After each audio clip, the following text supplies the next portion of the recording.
Queridos amigos, un gusto en saludarlos aquí desde Buenos Aires. Disculpen la cara de dormido, son cerca de las 4 de la mañana aquí en Buenos Aires. Yo tenía pensado estar allí con ustedes, de hecho la organización ya había comprado mi pasaje y ciertos impedimentos personales de última hora me han impedido estar allí con ustedes, pero Dios mediante no falta la oportunidad para poder visitar nuevamente la Madre Patria. Iré directo a la cuestión. A mí me interesa aquí retratar 10 mitos fundacionales del antihispanismo, ¿verdad? Porque es necesario, digamos, para comprender el avance y la radicalización del antihispanismo, que en América se traduce por indigenismo, prácticamente por esta ideología perversa, y hacer notar que es consecuencia lógica esta ideología de una serie de concesiones dialécticas anteriores que se han subestimado y que urge rever. Y entiendo que el modo más efectivo para contrarrestar determinado efecto o fenómeno consiste en detectar y luego anular sus núcleos de activación o validación, por decirlo de algún modo. Que en el caso concreto del indigenismo, del antihispanismo, lo constituyen sus constructos discursivos falaces, podría decir eso. Y en rigor no habrá que indagar desmesuradamente para constatar que la naturaleza de estos constructos discursivos falaces que vengo mencionando son de orden primariamente histórico y por eso lógicamente hemos de abordar la historia. Vamos a enumerar bien sucintamente 10 de estos puntos. Yo los tengo bien desarrollados en 3 de mis libros. Uno particularmente conocido, titulado 1492, Fin de la barbarie y comienzo de la civilización en América, que fue publicada en 2 tomos, tanto en Buenos Aires, América. Creo que en la versión española está en un solo tomo. Y uno que he lanzado hace cerca de un año, llamado Pueblos Imaginarios, el libro negro del indigenismo. Y previo a abordar esta ideología, lo que yo hago básicamente es intentar desarticular toda la narrativa que va construyendo esta ideología disolvente de nuestra identidad occidental, hispano-católica, que es la hispanidad, ¿verdad? Bueno, y he detectado, voy a hablar sucintamente de estos 10 puntos. Espero que me entren en el tiempo propuesto, ¿no?, para esta ponencia. A ver, el número 1, que es conocido por todos a esta altura, creo yo, es aquel que pretende que el indígena sería el dueño absoluto de la tierra. Bueno, yo aquí titulo este primer mito: el indígena es un inmigrante. O sea, esto me parece que es fundamental saberlo. No es el dueño del continente, sino que el indígena es un inmigrante como tantos otros y como los propios europeos. Porque, a ver, si acaso existe una falacia fundacional del indigenismo, es precisamente esta del cuento originario. Y creo yo que desarticulando este eslabón, la maquinaria retórica de esta ideología va a quedar gravemente herida. Y el sofisma madre, al que estamos aludiendo, es aquel que propugna la idea de que los indígenas americanos son autóctonos del continente y que en tanto siéndolos, serían en consecuencia los legítimos y únicos dueños del continente americano. Bueno, ¿qué podemos decir al respecto? Varias cosas. Pero comencemos por la conclusión. El indígena es un inmigrante. Pero redoblemos la apuesta.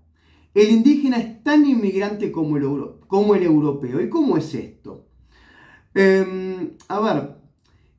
datos nos avalan. Lo que sabemos de seguro por la ciencia y por distintos estudios académicos, no diputados, es que los primeros indios llegaron a América hace más de 15.000 años, procedentes de ¿dónde? De Siberia, ¿verdad? Del Asia. Entonces, lo que no se disputa es el hecho de que no existe un hombre autóctono del continente. Ergo, los indígenas americanos son inmigrantes. Sí, inmigrantes, repito, al igual que los europeos. Por supuesto que esto lo tengo desarrollado en, en un capítulo aparte en mi trabajo. Pero bueno, voy pasando uno por uno. A mí me interesa que quede por lo menos lo sustancial de cada uno de estos puntos. El segundo mito al que yo quiero referirme es aquel que dice, proclama que el indígena, en tanto haber sido, digamos, el autóctono, que ya hemos visto que no, bueno, debería tener más derechos territoriales que los no indígenas. Y a ver, si como hemos dicho, el indígena básicamente es tan turista como los europeos, ¿por qué deberían tener entonces más derecho a la tierra que otros? Y a ver, usualmente son dos los argumentos que se emplean, ¿verdad? Que emplea el cónclave este indigenista. Dicen que la tierra corresponde a los indígenas porque, en primer término, llegaron primero y luego porque los europeos habrían conquistado ilegalmente y por la fuerza el territorio. Bueno, estas son, grosso modo, las tesis que suelen exponerse con mayor frecuencia sobre este asunto. En relación a lo primero, que llegaron primero al continente, bueno, esto es, digamos, discutible, porque el continente, como sabemos, es vastísimo, el continente americano, y habría que ponerse de acuerdo si aquella persona que pone un pie en este vastísimo continente que es América, digamos, sería motivo suficiente para poder, o justificación suficiente para reclamar digamos, la pertenencia, la propiedad de todo el continente. Y nosotros sabemos que los indígenas, hasta la llegada de los españoles, ocupaban una parte minoritaria del continente. Sabemos que había 12 millones de habitantes, según los estudios de Rosenblatt, que estaban concentrados básicamente, tenías más o menos 4 o 5 en la región mesoamericana, otros 4 en la región andina, y algunos desperdigados por lo que actualmente son los Estados Unidos de América y Canadá. Pero en términos generales podemos decir que los indígenas desconocían la mayor parte del continente, es decir, aún hoy hay partes inexploradas del continente. Entonces, en este sentido, quien realmente conoce y se adentra en el continente y construye, por supuesto, es España. España es la verdadera descubridora del continente en este sentido, porque es España quien lo recorre de punta a punta y que conoce cada cabello del continente americano.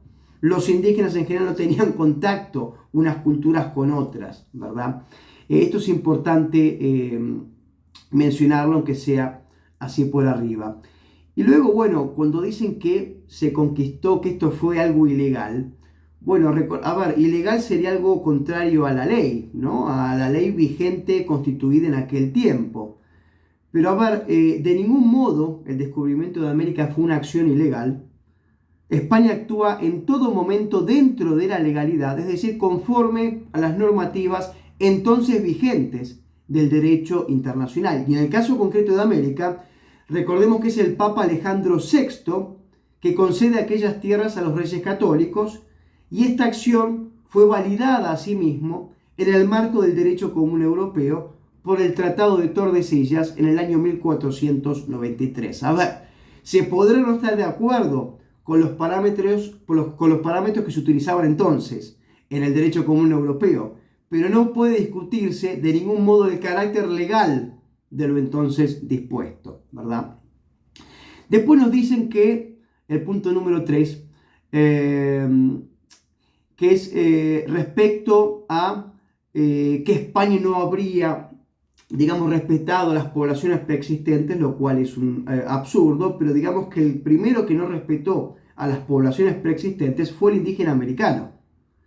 Porque, a ver, si los argumentos que validaran los reclamos del indigenismo son el haber llegado antes que los españoles, y sumado a ello, que estos no respetaron a las poblaciones preexistentes, entonces se van a hallar en un problema. ¿Por qué? Porque si acaso hubo culturas en la historia que se distinguieron precisamente por invadir territorios largamente ocupados empleando la violencia, bueno, estas fueron justamente las culturas indígenas americanas. Este tema lo he abordado, como dije, en trabajos que ya, digamos, he referido. Tenemos el caso, por ejemplo, recordemos que cuando los aztecas llegan a Tenochtitlán, bueno, esa tierra estaba ocupada, ¿verdad?, por otras culturas, y lo que hicieron los aztecas básicamente es una carnicería. Cometieron, digamos, asesinatos en masa, barriendo a todas las poblaciones para poder establecerse así. Lo mismo hicieron los incas. O sea, los incas no son una cultura milenaria como pretenden hacernos creer. Los incas duraron 100 años nada más, ¿verdad?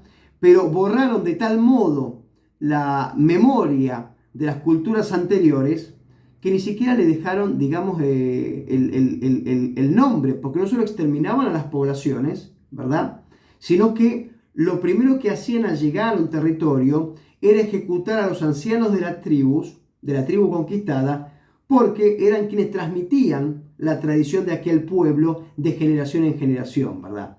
Entonces, ejecutados estos, ya se perdía el rastro de esta cultura. Los aztecas, por supuesto, tampoco fueron culturas milenarias, tuvieron 150 años, ¿verdad? Y para poder establecerse debieron necesariamente exterminar y o someter a otros pueblos, ¿verdad? Es el indígena americano el que no respeta las poblaciones preexistentes, no los españoles, que justamente lo que hicieron, esto creo que lo vamos a ver más adelante, es, digamos, algo que nadie había hecho antes en la historia, ninguna potencia conquistadora, que es el haberle dado al pueblo conquistado los mismos derechos que el pueblo conquistador, es decir, igualdad ante la ley. Esto es inexistente en la historia de la humanidad, por eso lo de España realmente es algo inaudito, es algo reivindicable, absolutamente, es algo que debería llenarnos de, digamos, de alegría y de orgullo, ¿verdad? Porque fue la primera potencia conquistadora que, lejos de abusar de su poder, incorporó inmediatamente a estas nuevas culturas que estaban siendo, digamos, más que conquistadas, diría yo, intervenidas por pedido mismo de los propios indígenas, pero ya vamos a llegar a eso. Porque el punto número 4, yo quiero hacer aquí hincapié en que el indígena americano fue el verdadero conquistador de América. Es decir, el indígena americano fue más conquistador que los españoles, ¿verdad? Porque acá se cometen varias equivocaciones cuando se habla de la intervención europea en América. Bueno, primeramente la utilización indiscriminado, creo yo, imprudente del término conquista para referir, digamos, tanto digamos, al proceso sajón como al proceso hispano-católico. Y sin embargo sabemos que lo que fue el proceso sajón protestante al norte del continente difiere muchísimo de lo que fue el español, que incorporó, digamos, estos pueblos indígenas y que incluso, digamos, los ayudó en todo sentido, tanto a nivel material se vieron beneficiados como a nivel espiritual, mientras que los sajones lo que hicieron básicamente es utilizar la mano de obra indígena cuando no los exterminaban, simplemente para poder, digamos, reunir la mayor cantidad de recursos y llevarlos a la metrópoli. Ahí sí podríamos hablar de algún modo de un exterminio masivo, ¿verdad? Porque aparte el racismo propio de estas tribus, de estos sajones protestantes, les impedía, por ejemplo, el poder, digamos, casarse o mezclarse con las indias o los indios, porque los consideraban, y literalmente lo dicen, una raza inferior e incluso una raza maldita. Por eso no me gusta el término conquista y hablo siempre de intervención hispano-católica en el continente. Pero aparte, digamos más, recordemos que, digamos, yo hablo de más que nada de una liberación del continente, ¿verdad? No de una conquista de América. Porque, a ver, me van a entender cuando yo les dé este ejemplo. A ver, ¿cómo hicieron 300 españoles sin instrucción militar para poder vencer a varios millones de avesados guerreros como eran los aztecas? Bueno, la respuesta es muy sencilla, porque a los españoles se le aliaron inmediatamente enormes contingentes de indígenas. Entonces, bueno, la pregunta a hacerse es, ¿por qué estos indios se aliaron a unos blancos barbudos que habían llegado hace 5 minutos al continente? ¿Verdad? Y la respuesta es muy sencilla. Porque era tal el grado de opresión y de esclavitud al que estaban sujetos por parte de los aztecas y luego en la región andina por parte de los incas, que vieron en Cortés y luego en Pizarro, digamos, la llave para su liberación. Entonces, este apoyo incondicional de una enorme cantidad de indígenas, de una mayoritaria cantidad de indígenas, a la empresa hispano-católica, demuestra en realidad que lo que ellos deseaban era liberarse de ese yugo expoliador, de esos regímenes totalitarios, centralizados, ¿verdad? E inhumanos a los que los tenían sometidos los incas y los aztecas y también los mayas, en algún sentido. Por eso hablo de gesta de liberación.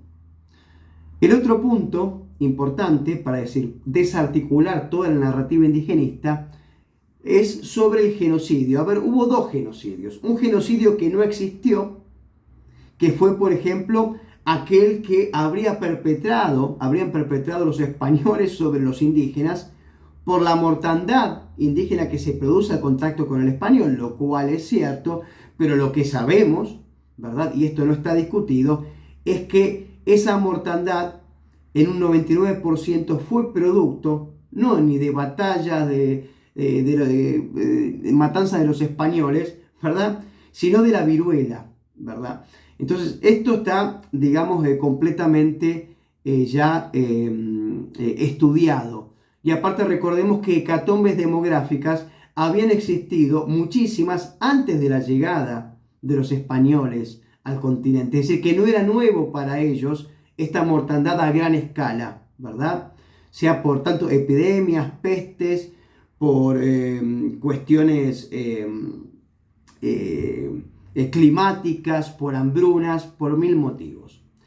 Y el genocidio que sí existió fue el que perpetraron los indígenas contra los propios indígenas. Yo en mis estudios llego a la conclusión de que en un siglo y medio los aztecas, solo contabilizando la ejecución mediante el sacrificio humano, ejecutaron a más de 15 millones de personas en un siglo y medio.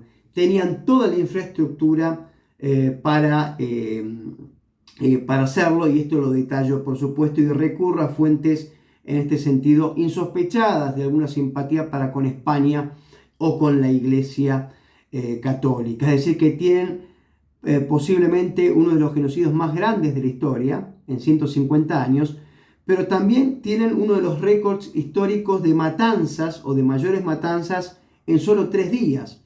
Porque cuando se inaugura la pirámide de Tenochtitlán en el año 1487, ejecutan para los festejos, ¿verdad?, a 80.000 personas. Bueno, tenemos aquí, por supuesto, que estudios y testimonios de no solo de los cronistas, ¿verdad?, sino de investigadores que, repito, ningún tipo de simpatía tienen para con España ni con la Iglesia. Ese fue el genocidio que sí existió. Luego, hay que entender que no podemos hablar propiamente de civilizaciones, aquellos pueblos que habitaban aquí en el continente, si es que hablamos con propiedad, sino más bien de pueblos barbáricos. Porque muchas veces la historiografía o la antropología moderna, sin rigor científico, sino más bien movido por un afán ideológico, se refiere a las culturas prehispánicas como civilizaciones. Y esto es un equívoco de proporciones, ¿verdad? A ver, ¿cuáles son los elementos que un pueblo o cultura debería reunir para poder ser tenida como civilización? Si bien es cierto que la respuesta no es matemática, porque puede haber algunas divergencias en torno al orden o la jerarquía de los factores a contemplar, y debería haber ciertos matices, por supuesto, me parece que estamos en capacidad de poder establecer una aproximación razonable. A ver, hay quienes se centran en las realizaciones materiales de determinados pueblos, su arquitectura, ciencia, tecnología, y hay quienes ponen el foco más en las condiciones sociales o en el nivel de organización de la cultura en cuestión. No obstante, dicho lo anterior, Lo cierto es que existen condiciones esenciales que debería reunir un pueblo para poder ser elevado al rango de civilización, al menos de acuerdo al sentido común y la visión humanista clásica. A ver, en el plano inmaterial, digamos que podremos considerar civilizada aquella cultura que propone la armonía y la paz social, el bienestar de todos sus habitantes, la educación superior, la igualdad jurídica, es decir, ante la ley, etc. Bueno, ninguno de los pueblos prehispánicos cumple con estos requisitos, es decir, que desde el vamos no podríamos hablar propiamente de una civilización. A ver, guerras incesantes, imposibilidad de ascenso social, imposibilidad de acceso a la educación para la mayor parte de la población indígena, desigualdad ante la ley, masacres injustificadas e indiscriminadas, no solo ante pueblos rivales, sino hacia su propio pueblo, genocidios, explotación de su propio pueblo, canibalismo institucionalizado, etcétera, etcétera, etcétera. Esto no era, muchachos, lo que había en el continente, una civilización. Ahora, si tenemos que juzgar al pueblo por sus logros o avances en el plano material, bueno, tampoco calificarían como tal. Y acá yo lo que recomiendo, para no extenderme demasiado, ya voy 20 minutos, es que ustedes consulten el trabajo de Lewis Morgan, que es considerado como un padre de la antropología moderna, por lo menos por el marxismo. Se llama La sociedad primitiva. Es un libro del año 1877 y va distinguiendo tres periodos, digamos, étnicos o grados de desarrollo que puede lograr una sociedad. Está el más bajo, es el de salvajismo, el de barbarie es el del medio, y el de civilización es, por supuesto, el más alto. Luego hay subgrupos, ¿no? Como grado salvaje inferior, superior, medio, etc. Bueno, haciendo este análisis, Morgan, insospechado, repito, marxista, llega a la conclusión de que los pueblos americanos habían llegado a un grado no más de salvajismo superior, es decir, entrando recién al de barbarie, o barbarie medio. A ver, no conocían la rueda y un montón de cuestiones más que no tengo el tiempo aquí de referir. Digamos por último que España empodera a los indígenas, ¿verdad? Esto hay que decirlo. España funda una nueva raza con lo mejor de ambos mundos, ¿verdad? Y en este sentido hay que decir qué es lo que trae España y la Iglesia Católica. Bueno, les da igualdad en dignidad frente a Dios, lo cual no tenían con sus viejas deidades sanguinarias, y les da, como mencioné antes, igualdad jurídica ante la ley. Es decir, que a partir de estos principios inalienables se construye una alianza sempiterna entre los pueblos indígenas americanos y los europeos, ¿verdad? En 2 o 3 generaciones el indígena ya pasa a ser universitario, profesor de escuela, escritor, sacerdote, obispo, regidor, alcalde, gobernador. Con España los indígenas acceden a una educación superior y gratuita, beneficios que en tiempos precolombinos le estaban negados a los estratos, digamos, comunes de la población. Es decir, que la educación superior y otro tipo de beneficios estaba reservado únicamente para las clases o castas superiores. Con España, por ejemplo, los regímenes laborales se alivianan, las jornadas máximas pasan a ser de 8 horas, existe la obligación de cuidar la salud de los trabajadores, que repito, no solo eran indios, porque muchos creen que en las minas, por ejemplo, trabajaban indígenas, no, también había europeos. ¿Por qué? Esto lo dice von Humboldt, que él dice que los salarios que se ganaban en aquellos momentos, la remuneración recibida en una mina americana, en el periodo, digamos, hispano, era mayor a la que se ganaba, por ejemplo, en Francia, en aquel momento, que tenía los salarios más, digamos, importantes en relación a la minería y en los campos, etc. Es decir, que estaban mucho mejor remunerados que antes y tenían beneficios que antes no tenían, ¿verdad? Quiero decir por último que es un mito eso de que América es indígena. No, la América no es indígena, la América es mestiza, ¿verdad?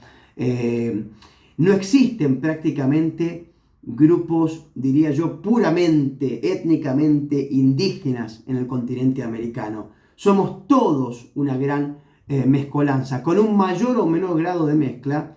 España es mayoritariamente mestiza, pero muchas veces intentan inflar o intentan manipular los datos de las poblaciones indígenas reales, puras, justamente para que, para intentar, digamos, reforzar la ideología indigenista e intentar también generar esta, digamos, presunta dicotomía entre, o enfrentamiento entre el europeo y el indígena, o entre el indígena y el mestizo, ¿verdad? América es prácticamente en su totalidad mestiza, esto hay que decirlo. Y por último, que el indígena no es una víctima, como se lo quiere hacer creer, esto es particularmente útil esta información para el continente americano, sino que es un privilegiado, porque el indígena, en este sentido, es el único que tiene la vida resuelta desde que nace en el continente americano. Por el solo hecho de ser indígena o de haber pertenecido en algún momento a una comunidad o tener algún ancestro indígena, automáticamente tienen a su disposición desde que nacen cientos de hectáreas que pueden explotar incluso económicamente, etc. De hecho, que además tienen resuelta la parte no solo habitacional, sino la parte económica, además de recibir, de tener exenciones de impuestos, un montón de beneficios impositivos, y por supuesto, digamos, inversiones del propio Estado Nacional, etcétera, etcétera, etcétera. Bueno, voy 26 minutos, me disculpo por el retraso, pero son 10 puntos de los cuales me interesaba mencionar por lo menos lo sustancial, lo medular, para ir generando, digamos, inquietudes necesarias en este sentido, especialmente en lo que refiere al discurso antihispanista que está capitalizado dentro de la ideología indigenista, y toda esa narrativa está articulada, diría yo, básicamente en esos 10 mitos que de modo un poco caótico, desordenado, intenté resumir lo más que pude para que puedan, digamos, ser mencionados en estos 20 minutos que ya van 27. Así que amigos, espero poder estar con ustedes pronto. Voy a intentar viajar, estar en la madre patria el año que viene, ya hace un tiempo que no voy. Y agradecer profundamente a la organización por este congreso, disculparme por no haber podido asistir, a pesar de que así me había comprometido, pero realmente los impedimentos que tuve fueron importantes. Así que bueno, agradecerles el espacio. Perdón, tal vez no esté al máximo de mi vitalidad por el horario, repito, yo estaba durmiendo, tuve que despertar un poco para hacer este video. Así que agradecerles, a defender la hispanidad y por supuesto amigos, como siempre digo, viva España, arriba la hispanidad y nos vemos pronto. Muchas gracias.